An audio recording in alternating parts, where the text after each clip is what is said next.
Valitsus kutsus Kaitseväe juhataja ettepanekul laupäevani toimuvale lisaõppekogunemisele lennubaasi 911 baasikaitseüksuse koosseisu arvatud reservväelased.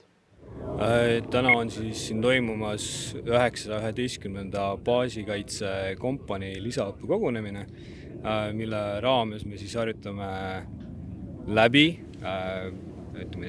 kohale jõudmist, lisaväljaõpet ja siis lõppude lõpuks ka positsioonidel mehitamist ja positsioonidel võitlemist.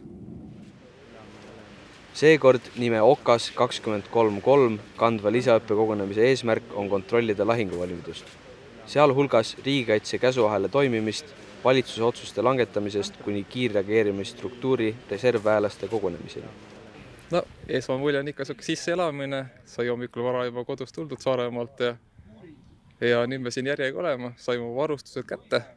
Nüüd tuleb niinimetatud väike õpe.